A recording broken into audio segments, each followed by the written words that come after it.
Glen Barrows International Pest Control provides a comprehensive approach for a pest-free environment for both residential and commercial clients.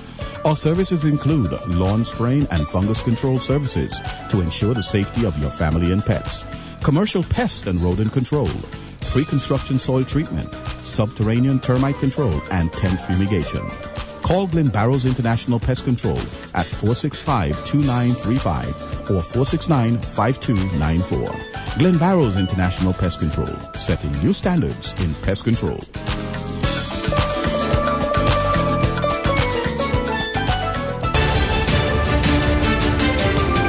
With news from across the Federation, spanning the region and covering the globe, this is the KyssFM SKN News Now Morning Edition, your one true source for news. And now your presenter.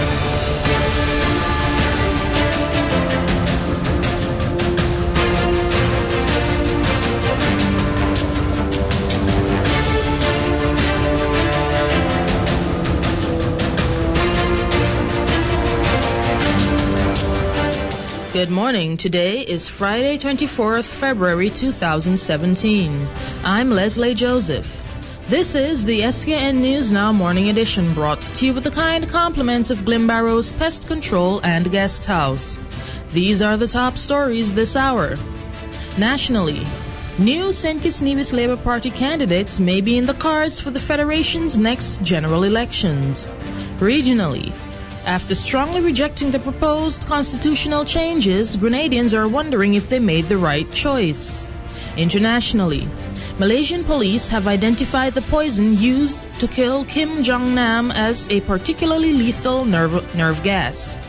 And in sport, banned cyclist Lance Armstrong goes to court in November to defend a $100 million fraud lawsuit. Now for a look at the stories in detail.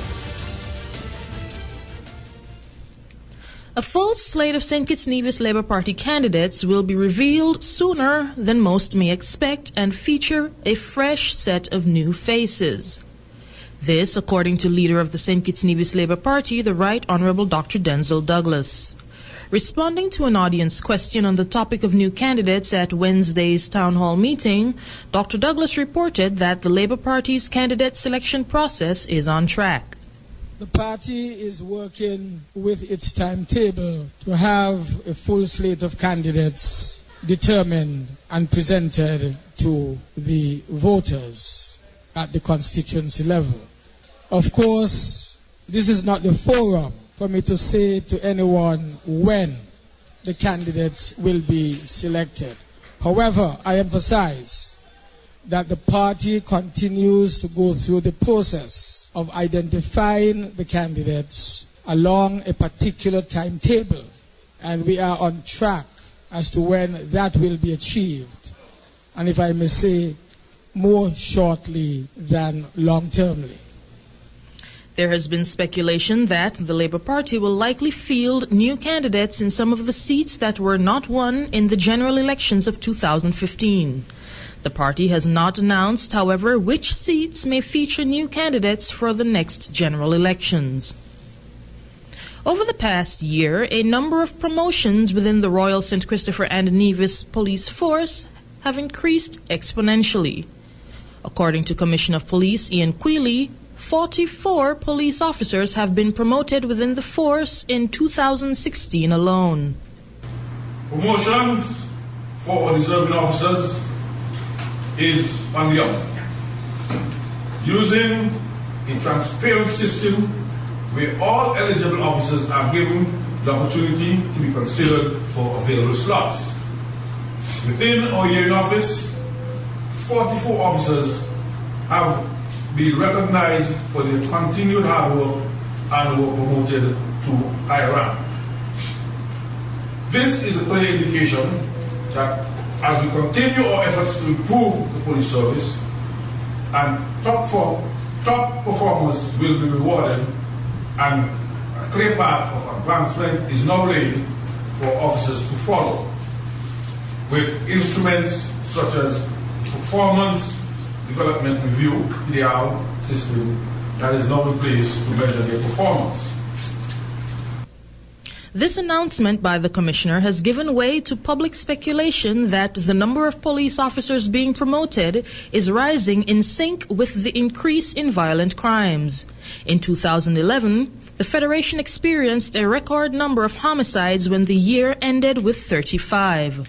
Following the appointment of Dr. C.G. Walwyn in mid-2011, the year 2012 recorded 18 homicides, a near unprecedented decrease overall. A lower homicide rate was maintained over the next 2 years, with 2013 recording 21 homicides and 2014 ending with 24.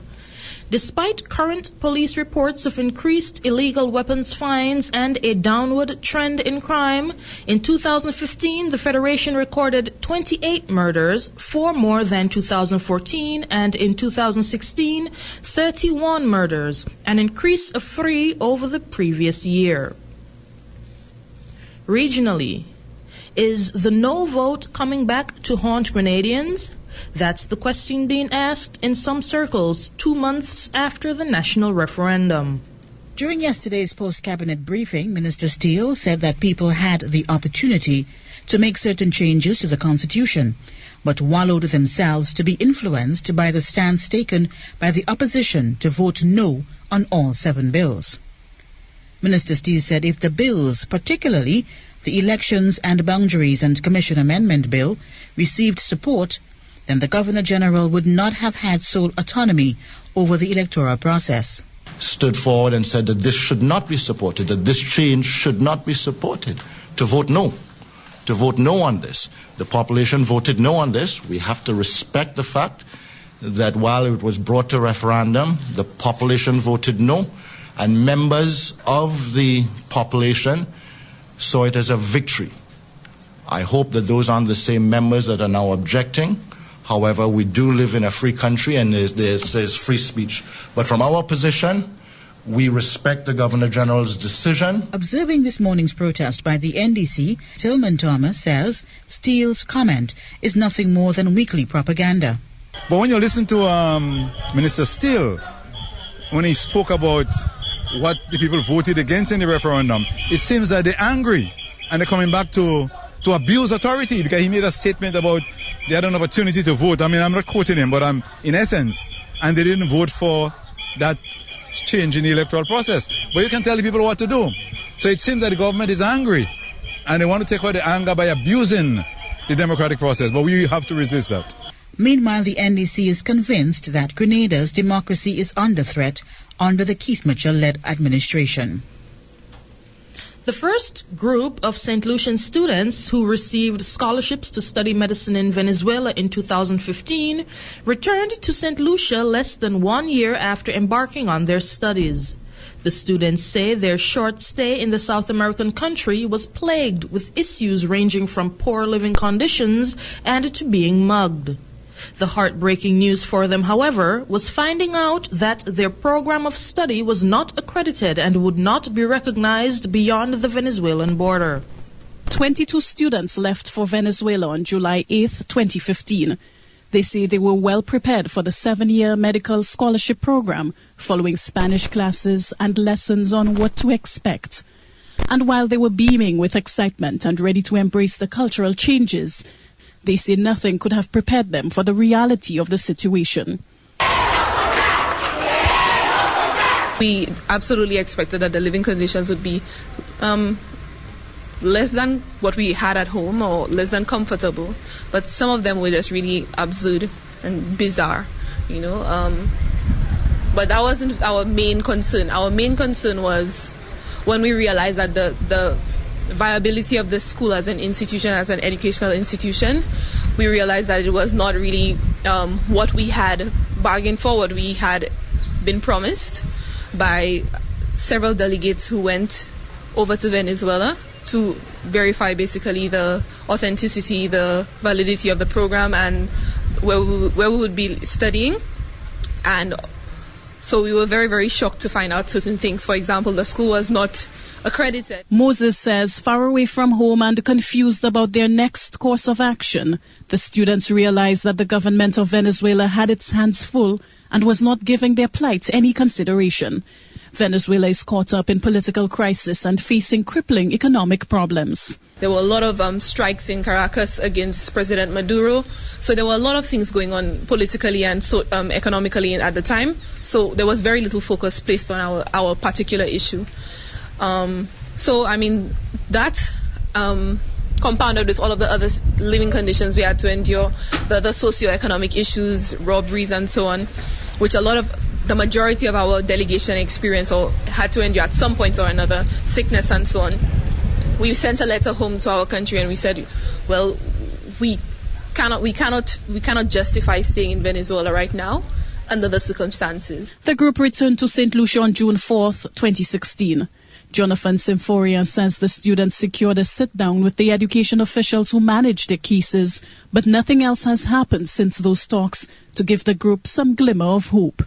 He says the situation has taken a toll on members of the group. It proved to be very challenging, even more than challenging, demanding, stressful. Most of the students went through spells of depression, and that depression suddenly it was shown through the day-to-day activities. Most of them didn't even want to get up and even go to find something else, because with the responses that we were getting from some of the officials, it was like we should move on and we have no hope left. The group members say they are not looking for trouble, just an opportunity to continue along the journey to med school they started in 2015. They say this is a cry for help from government officials. A press release from the Ministry of Education issued on June 23, 2016, states that the students were brought home due to existing conditions in Venezuela. It added that the government was exploring alternative options, and once the students satisfied the matriculation requirements of an accredited university, they would be able to pursue higher education. The group is asking the government to make good on its promise. On the international scene, tests for radioactivity and nerve agents were carried out at Kuala Lumpur Airport after detectives said that lethal substances were used to kill the half-brother of North Korea's leader, Kim Jong-un. Meanwhile, North Korean diplomats accused police of fabricating evidence in the case of Kim Jong-nam's death. Florence Louis reports from Kuala Lumpur. This is how Kim Jong-nam, the half-brother of North Korean leader Kim Jong-un, was poisoned to death on the 13th of February. Now Malaysian police have identified the chemical that was used, VX nerve agent. The highly toxic substance is classified by the United Nations as a weapon of mass destruction and banned under the Chemical Weapons Convention. If the amount of the chemical brought in was small, it will be difficult for us to detect if the chemical is illegal. 2 women from Indonesia and Vietnam are in police custody accused of the attack. Police say the pair were trained for the mission. One of them suffered side effects from the toxin. I don't want to explain much. Yes, one of them was vomiting. Police have identified 8 North Koreans suspected of being linked to the killing. 4 suspects are believed to have returned to North Korea. Police have asked Interpol to put out an alert for them. 2 other North Koreans, including a diplomat at the embassy in Kuala Lumpur, are wanted for questioning. Staff at the North Korean embassy say they haven't received a request from the police. This is a lie. We strongly protest against this, and we ask this amendment. The killing of Kim Jong-nam has all the makings of a political thriller. This latest development in the investigation brings us closer to understanding what killed him. But questions remain unanswered about who ordered his death and why. Guatemala's military is preventing the docking of a Dutch boat that offers abortions. Activists on board had planned to take women out to international waters where they could administer abortion pills and provide aftercare treatment. Gerald Tan reports. Opponents in Guatemala call it the Boat of Death. This vessel is run by the Dutch organization Women on Waves. Its mission to offer free abortion services in countries where they are banned. But the Guatemalan government is preventing anyone from leaving or boarding. We have the right to come and go as we please. We've done nothing wrong. We've done nothing illegal. And we should be allowed to have who we would like come to our boats. Not so, says the Navy. It's placed the boat and some crew members under military custody.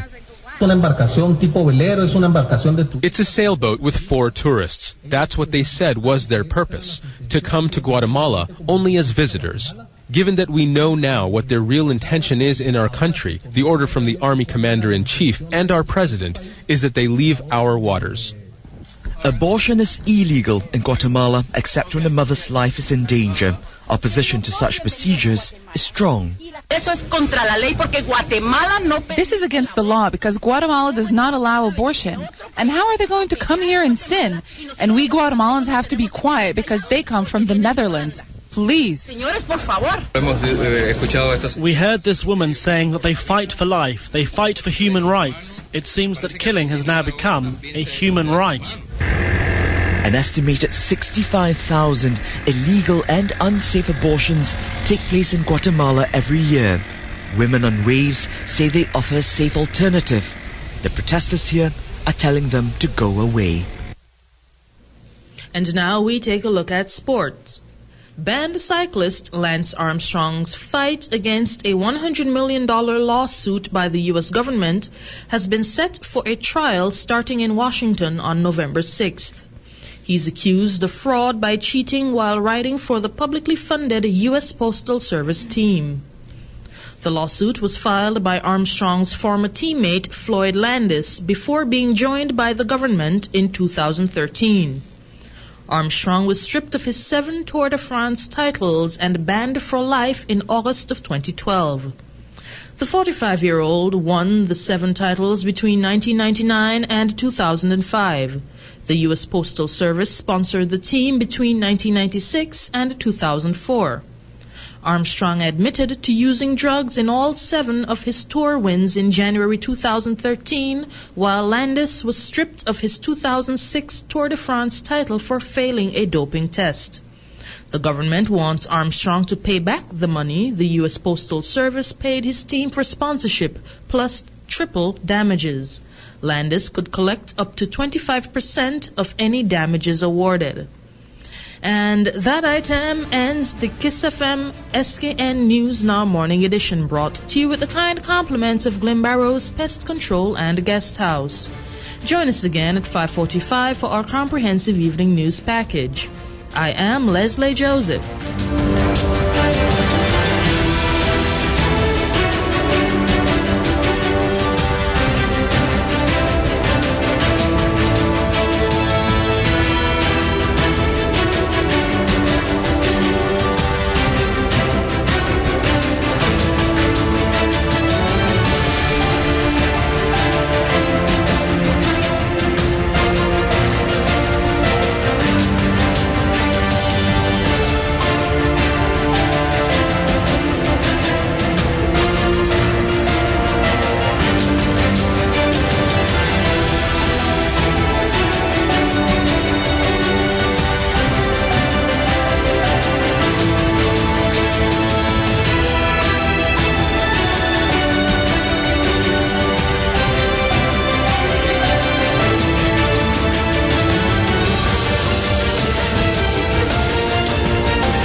Glen Barrow's International Pest Control provides a comprehensive approach for a pest-free environment for both residential and commercial clients. Our services include lawn spraying and fungus control services to ensure the safety of your family and pets, commercial pest and rodent control, pre-construction soil treatment, subterranean termite control, and tent fumigation. Call Glen Barrow's International Pest Control at 465-2935 or 469-5294. Glen Barrow's International Pest Control, setting new standards in pest control.